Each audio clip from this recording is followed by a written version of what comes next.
ہاں جو حکم جو دیا گیا یہ حلال ہے، یہ حرام ہے، یہ فرض ہے، یہ واجب ہے، اس کا تو اگر معاملہ اس کی پیروی نہیں ہو رہی تو پھر تو وہ کفر ہے۔ لیکن اتباع اگر آپ کر رہے ہیں تو اتباع جو ہے وہ پھر اللہ کا محبوب بن جانا ہے۔ اگر تم اللہ سے محبت کرتے ہو تو میرا اتباع کرو، میری پیروی کرو، دیکھو میں کیا کر رہا ہوں، میرے کیا شب و روز ہے، کن کاموں میں میری توانائیاں لگ رہی ہیں، کیا دلچسپیاں ہیں میری دنیا کے اندر، ان چیزوں کے اندر تم میری پیروی کرو۔ فاتبعونی یحببکم اللہ، تم اللہ کے محب نہیں محبوب بن جاؤ گے۔ واللہ غفور الرحیم، اور اللہ غفور الرحیم ہے۔ باقی دوسرا درجہ جو نچلا ہے، قل اطیعوا اللہ والرسول، اطاعت تو اللہ اور اس کے رسول کی کرنی ہی کرنی ہے۔ فإن تولوا، اور اگر اس اطاعت سے بھی موڑے، فإن اللہ لا يحب الکافرین، تو اللہ کو ایسے کافر تو پسند نہیں ہے، کیونکہ پھر اطاعت رسول کا انکار تو کفر ہو گیا۔ یہاں وہ پہلا حصہ جو ہے نصف اول کا ثلث اول، یعنی نصف اول جو ہے سورہ مبارکہ کا میں نے عرض کیا تھا کہ اس میں پہلی آیات 32 ہے، جنرل ہیں، تمہیدی ہیں، دین کے بڑے جو گہرے اصول ہیں وہ ہیں، دعائیں تلقین کی گئی ہیں، محکمات اور متشابہات کا فرق واضح کیا گیا ہے۔ لیکن اب دوسرے حصے میں سارا خطاب جو ہے وہ براہ راست عیسائیوں سے ہے، اور انہیں بتانا یہ ہے کہ حضرت عیسیٰ کو جو تم نے معبود بنا لیا، یا تو تثلیث کی شکل دے دی ٹرینٹی، یا گاڈ انکارنیٹ بنا دیا۔ تثلیثیں بھی دو طرح کی رہی ہیں، اللہ بھی اور مریم بھی اور عیسیٰ بھی، اور دوسری تثلیث جو ہے جو اب دنیا میں عام ہے وہ ہے اللہ اور روح القدس اور حضرت عیسیٰ۔ تو یہ جو تثلیثیں تم نے ایجاد کر لی کہ کوئی بنیاد نہیں ہے، یہ تمہاری کج روی ہے، تم نے غلط شکل اختیار کی ہے۔ عیسیٰ علیہ السلام بہت برگزیدہ پیغمبر تھے، ہاں ان کی ولادت معجزانہ طریقے پر ہوئی ہے، لیکن اگر ان کی ولادت معجزانہ طریقے پر ہوئی ہے تو ان سے متصلاً قبل یحییٰ کی جو ولادت ہوئی ہے وہ بھی معجزانہ ہوئی ہے، وہ بھی کوئی کم معجزہ نہیں تھا۔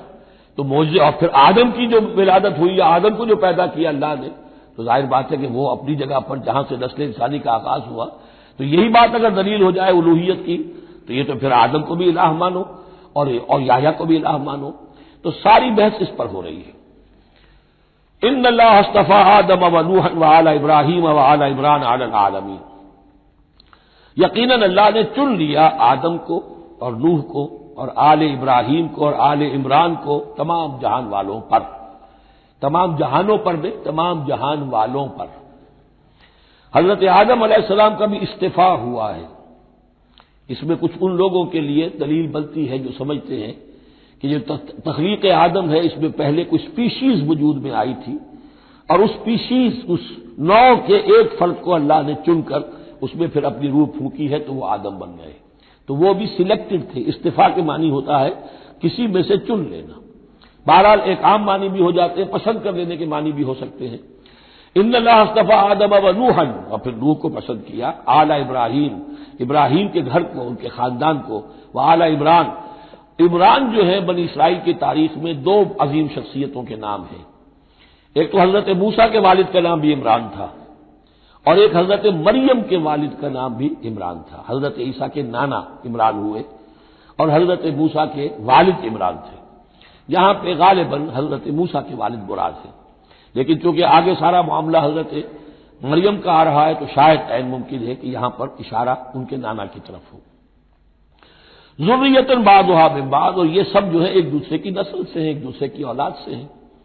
نوح حضرت آدم کی اولاد سے ہیں، ابراہیم حضرت نوح کی اولاد سے ہیں، پھر ان کے پورا خاندان بنی اسماعیل بنی اسرائیل یہ ان کی اولاد میں سے ہیں۔ واللہ سمیع علیم، اللہ سمیع اور علیم ہے۔ اس قالت امرأۃ عمران رب انی نذرت لک ما فی بطنی محررا فتقبل منی۔ اب یہ جو عمران کی بیوی ہیں یعنی حضرت مریم کی والدہ، یہ بہت نیک عورت تھی، بہت ہی متقی، نیک، زاہد۔ ان کو حمل ہوا تو انہوں نے پروردگار سے ایک منت مانی، نظر مانی، رب انی نذرت لک ما فی بطنی، جو میرے پیٹ میں جو بھی بچہ اے اللہ تو پیدا فرما رہا ہے میں تیری ہی نظر کرتی ہوں، یعنی دنیاوی کوئی ذمہ داریوں کا بوجھ اس پر نہیں ہم ڈالیں گے۔